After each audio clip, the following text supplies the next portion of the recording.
Hey folks, good evening. Welcome back to the Home Office, your Pratt Pack, and it's the Senate race that everyone is talking about in Alabama. Republican Roy Moore against Democrat Doug Jones. Now, early exit poll, CBS News just checked it moments ago. They say that most people, 6 out of 10, made up their mind in mid-November. A lot of things to look at in this race, and polls have officially closed since about 8 o'clock Eastern time. And there's a lot of questions on the table, including whether the allegation of sexual abusing teens and his history of controversial comments, meaning Roy Moore, about women and minorities will be enough for this arguably red state to elect its first Democrat senator in a generation. So Bill Green, who is our political analyst on News Radio 1020 KDK, joins me on the Comcast Newsmakers line tonight to talk about this very important race. So will the Democrats have enough firepower to get something done that they haven't done in 25 years? Good evening, Bill Green. Good evening, Rob. Thanks for having me. The answer is no. For one of the reasons you just stated, they haven't done it in a generation. What makes you think they can put it together now?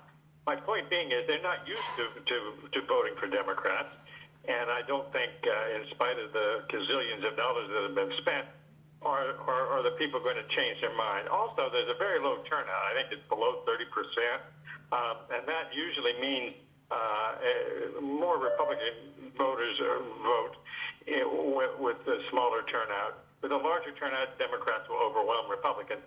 But I don't think Democrats turn out in Alabama for a couple reasons. There aren't a lot of them. And two, I don't think that they wanted to get involved in this mess. And I can understand why. All right, now a Jones win, Bill Green, would trim the Republican Senate majority to 51-49 and deal a blow to President Trump, who is back more amid the national conversation over sexual misconduct. Jones, by the way, is pro-abortion, weak on crime, military and illegal immigration, bad for gun owners and veterans, and against Wall Street. So those are all of the things that if you're a Republican in that state that is Alabama, you don't like. Now, they're hoping, meaning the Jones camp, to be able to get the black vote to win this thing. But with all of these Republicans so hard line against some of the issues that I just mentioned, how is it that Doug Jones even has a chance? Is it because of some of the recent headlines against Roy Moore, Bill?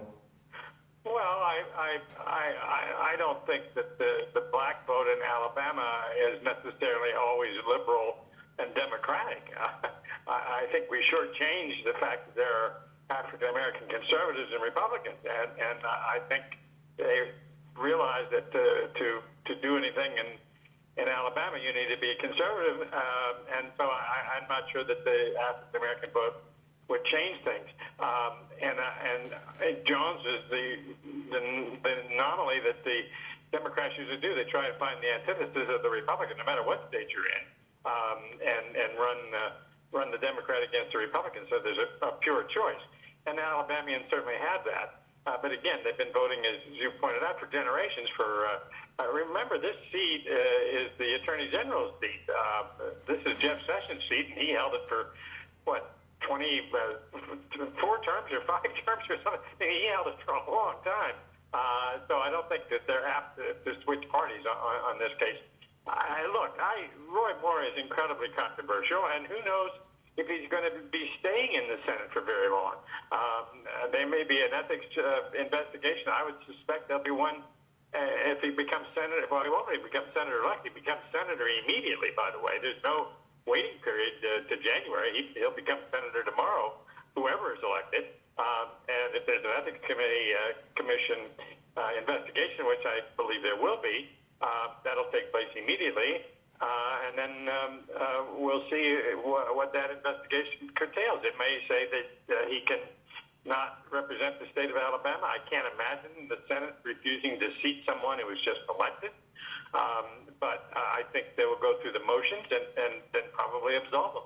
To kind of chime in on what you said, Bill Green, by the way, News Radio 1020, KDK Intercom Communications political analyst. He's joining me tonight on the Comcast Newsmakers line. By the way, CBS Radio News right now on News Radio 1020 KDK with coverage of this story at the top and bottom of the hour throughout the night and early morning. Now, meanwhile, Alabama's other senator, Bill, Republican Richard Shelby, told CNN, a lot of this stuff coming from CNN, told Dana Bash today that he didn't vote for Moore, and it will be up to the GOP leadership to pursue an ethics committee investigation if Moore wins. Such a move would be the first step towards Moore's expulsion from the Senate. That takes me to the next question. Jones is a Pelosi-Schumer puppet. Roy Moore will always vote for us. Vote for Roy Moore. That was a tweet from the president. How much of a gamble was it for President Donald Trump to be all in on backing Roy Moore here, Bill?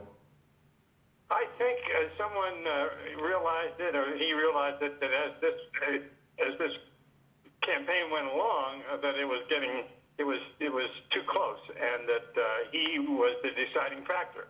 And if he led the way and took most of the political heat as a result, the rest of the party would then, if not be against this guy, at least not be, or at least not be they wouldn't be in favor of this guy, but at least they wouldn't be against this guy. And that's why Mitch McConnell backed off, and several others, except Senator Shelby.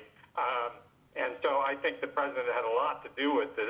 If this is a victory, I think he had a lot to do with it. This state voted for him by 23 points or 25 points, something like that, a year ago. And he's president is very popular in Alabama.